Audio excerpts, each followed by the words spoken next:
Ya, Shalom. Pertama-tama saya ucapkan selamat merayakan Paskah 2024. Ada sukacita? Tetap semangat? Amin. Ya, puji Tuhan ya. Iya dong, kita harus ada sukacita, harus tetap semangat dan tidak boleh loyo. Masa iya kita itu merayakan kemenangan Tuhan kita atas maut dan menyelesaikan segala misinya, dan kemudian kita itu justru malah loyo atau tidak bersemangat dan bersedih. Harus sukacitalah, harus semangat. Oke? Puji nama Tuhan. Ya, Bapak Ibu terkasih dalam Tuhan, hari ini kita merayakan Paskah, hari kemenangan Yesus atas kematian. Nah, jika kita berbicara tentang Paskah, maka Paskah itu bukan hanya satu peristiwa sejarah, tetapi juga memiliki makna yang relevan dengan kehidupan kita di era digital ini. Nah, untuk itu, pada kesempatan Paskah kali ini, khotbah saya ada di bawah tema Kebangkitan Yesus, Harapan Baru di Era Digital. Hari ini saya akan mengajak Bapak Ibu Saudara untuk melihat 3 pelajaran penting dari kebangkitan Yesus di era digital saat ini. Yang pertama, kebangkitan Yesus melambangkan harapan baru. Kekristenan menyatakan bahwa orang-orang percaya akan memiliki keberadaan jasmania dalam kekekalan. Jika Kristus dibangkitkan oleh Roh, demikian pula seharusnya para pengikutnya. Kita buka terlebih dahulu di dalam Roma 8 ayat yang ke-11. Dikatakan di sana, dan jika Roh Dia yang telah membangkitkan Yesus dari antara orang mati diam di dalam kamu, maka Ia yang telah membangkitkan Kristus Yesus dari antara orang mati akan menghidupkan juga tubuhmu yang fana itu oleh Roh-Nya yang diam di dalam kamu. Sekarang coba perhatikan kata-kata dari John Calvin. John Calvin bilang begini, Roh Kudus yang membangkitkan Yesus dari kematian adalah jaminan bahwa orang percaya juga akan dibangkitkan pada akhir zaman. Di sini Calvin menekankan bahwa Roh Kudus yang membangkitkan Yesus dari kematian adalah jaminan bagi orang percaya bahwa mereka juga akan dibangkitkan pada akhir zaman. Nah, hal ini memberikan keyakinan dan harapan bagi orang Kristen di dalam menghadapi kematian. Roh Kudus yang membangkitkan Yesus dari kematian itu juga akan menghidupkan tubuh kita yang fana. Ini artinya apa? Artinya memberikan harapan akan kehidupan kekal bagi orang percaya. Sekarang saya teringat akan Matthew Henry. Matthew Henry bilang seperti ini, ada kehidupan yang disediakan juga untuk tubuh yang malang ini pada akhirnya. Meskipun pada saat kematian tubuh dicampakkan sebagai bejana yang hina dan rusak, bejana yang tidak disukai, namun Allah akan rindu pada buatan tangannya. Itu saudara bisa lihat di dalam Ayub 14 ayat 15. Nah, Henry menjelaskan bahwa manusia baru adalah sifat yang diciptakan menurut gambar Allah dan dibaharui dalam pengetahuan tentang Dia. Ini berarti bahwa orang Kristen itu harus hidup sesuai dengan kehendak Allah dan terus bertumbuh dalam pengenalan mereka tentang Dia. Bapak Ibu terkasih dalam Tuhan, kebangkitan Yesus itu menunjukkan bahwa kuasa Allah itu lebih besar daripada kuasa maut. Yesus datang ke dunia untuk menebus dosa manusia dan memberikan hidup yang kekal. Itu yang poin yang A. Kemudian poin yang B, kebangkitan Yesus adalah tanda bahwa Allah telah mengalahkan kuasa dosa dan maut. Ini memberikan kepada orang percaya harapan baru dan kekuatan untuk hidup dalam kemenangan atas dosa. 1 Korintus 15 ayat 20 sampai yang ke-22.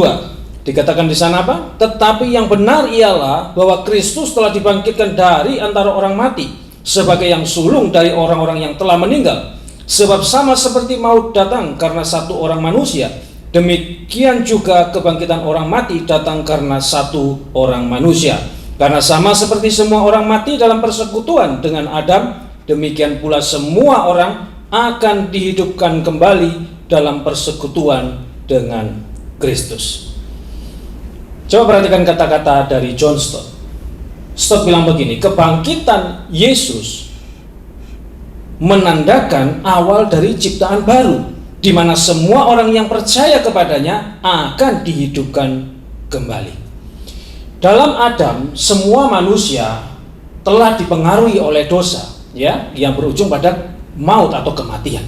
Nah, di dalam Kristus, semua manusia itu berpotensi dapat dipengaruhi oleh kasih karunia.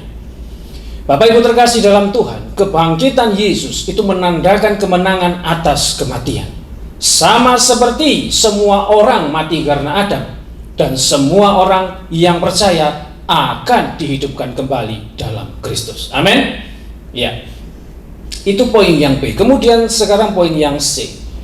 Kebangkitan Yesus melahirkan kembali orang percaya kepada hidup yang penuh harapan. 1 Petrus 1 ayat 3 dikatakan di sana, terpujilah Allah dan Bapa Tuhan kita Yesus Kristus, yang karena rahmat-Nya yang besar telah melahirkan kita kembali oleh kebangkitan Yesus Kristus dari antara orang mati kepada suatu hidup yang penuh pengharapan. Kebangkitan Yesus adalah sumber penghiburan bagi orang percaya yang sedang bergumul meninggalkan kehidupan lamanya. Iman kepada Yesus itu memberikan kekuatan untuk melawan dosa dan menjalani kehidupan yang baru. Donald Arthur Carson berkata seperti ini, kebangkitan Yesus adalah dasar dari iman Kristen dan sumber penghiburan bagi orang percaya. Kebangkitan Yesus menunjukkan kuasa Allah atas maut dan memberikan harapan hidup kekal bagi setiap orang yang percaya. Ya, saya berikan contoh ya. Seperti beberapa waktu lalu ya, saat dimana dunia itu berada di tengah-tengah pandemi dan mungkin juga di dalam berbagai kesulitan hidup yang lain. Nah, kebangkitan Yesus itu menjadi sumber harapan dan kekuatan bagi orang yang percaya kepadanya.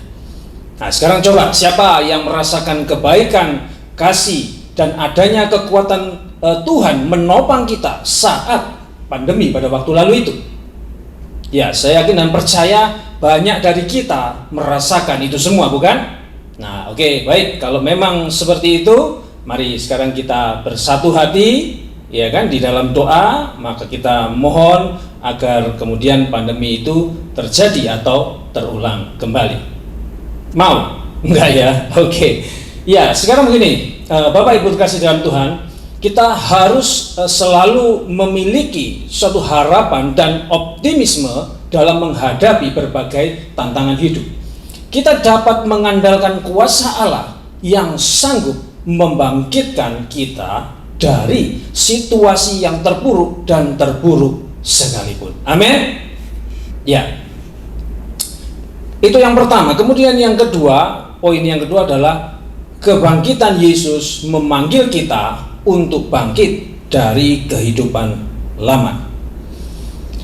Di poin yang A adalah orang percaya harus mengenakan manusia baru yang terus diperbarui dalam pengetahuan tentang Allah. Kita lihat dulu ayatnya di dalam Kolose 3 ayat 10. Dikatakan di sana apa? Dan telah mengenakan manusia baru yang terus-menerus diperbarui untuk memperoleh pengetahuan yang benar menurut gambar Khaliknya. R.C.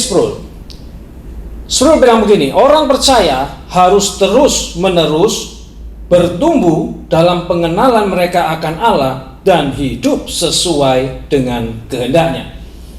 Ini berarti bahwa orang percaya itu harus terus belajar tentang Alkitab, berdoa, dan beribadah. Itu di poin yang A. Kemudian di poin yang ke B, orang percaya harus menanggalkan manusia lama dengan cara hidup yang lama dan mengenakan manusia baru yang diciptakan menurut kehendak Allah.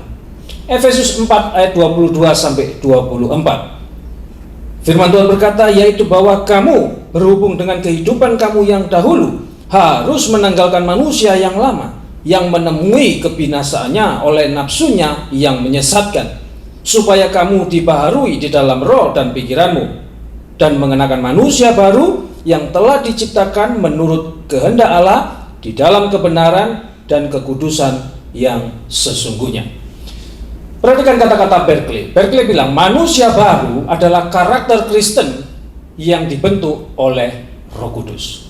Nah, Bapak Ibu saudara terkasih dalam Tuhan, Roh Kudus itu membantu orang percaya untuk hidup di dalam kasih, sukacita, damai, kesabaran, kemurahan, kebaikan, kesetiaan, kelemah lembutan, dan penguasaan diri. Kebangkitan Yesus bukan hanya tentang kebangkitan fisik, tetapi juga kebangkitan spiritual. Kita harus meninggalkan kehidupan lama yang penuh dosa dan bangkit untuk menjadi manusia baru yang hidup dalam kasih Allah. Amin. Saya berikan satu contoh di mana kita harus meninggalkan kebiasaan buruk, seperti contohnya mungkin berbohong, menipu, memfitnah.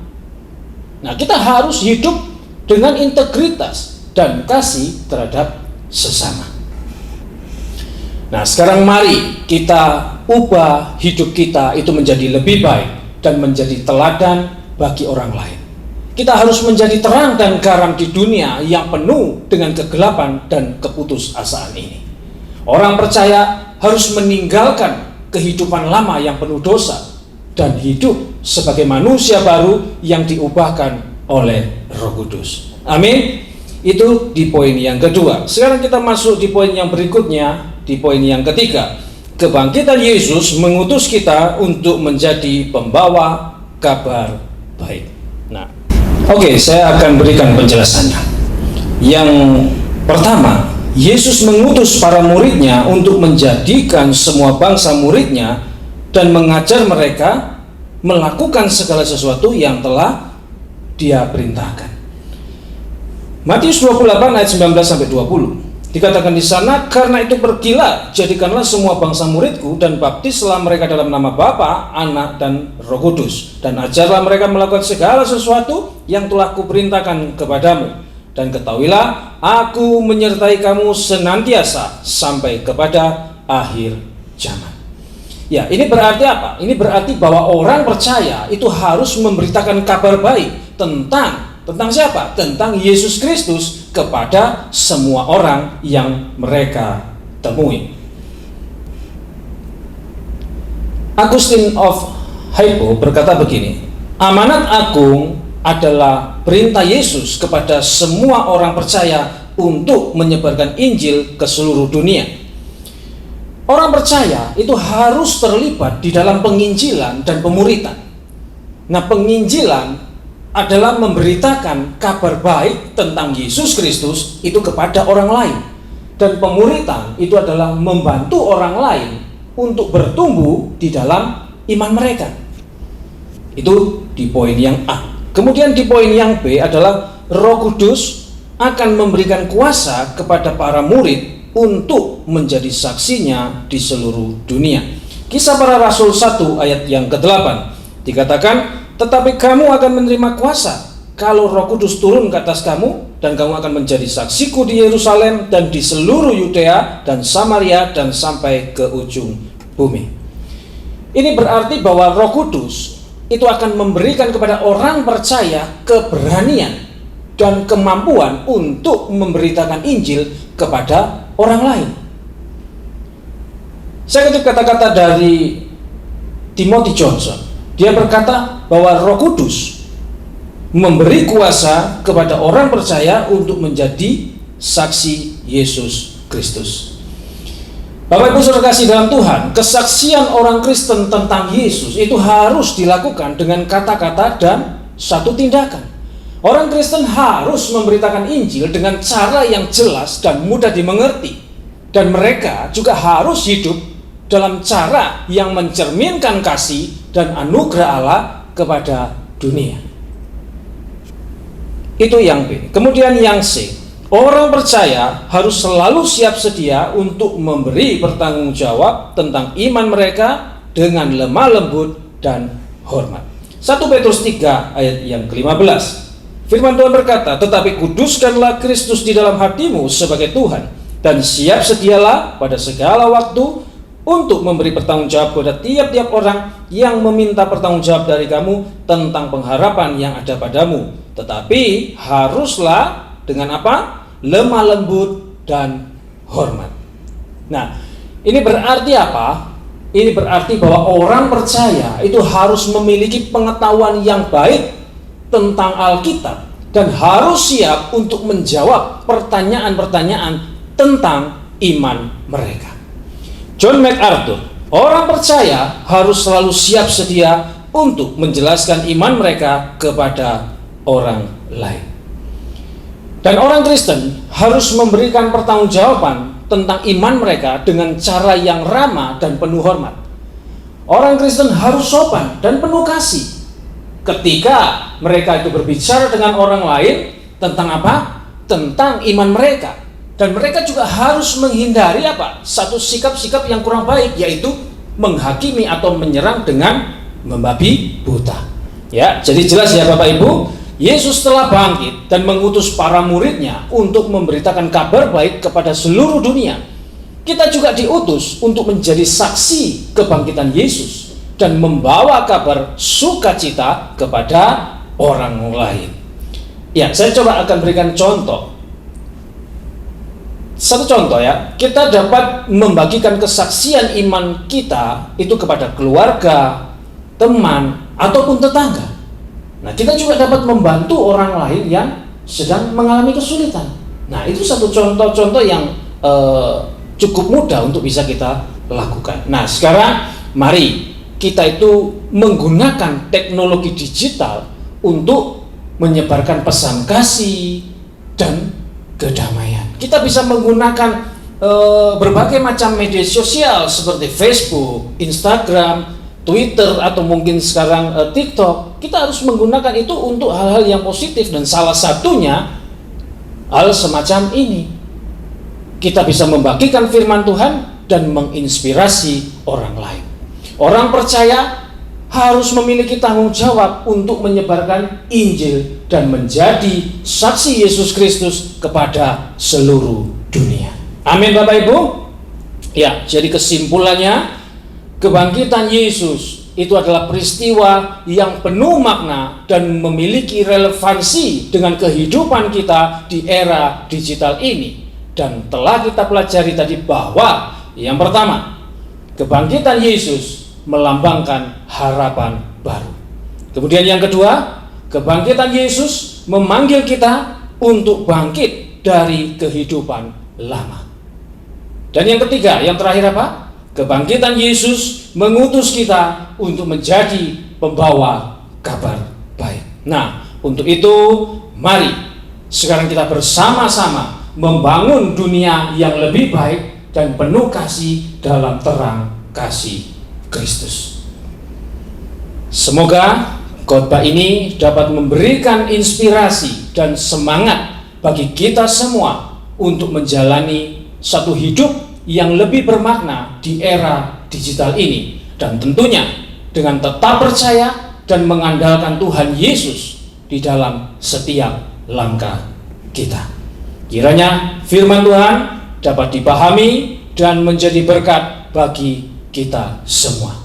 Haleluya, amin. Sekali lagi, selamat Paskah. Tuhan Yesus memberkati. Shalom.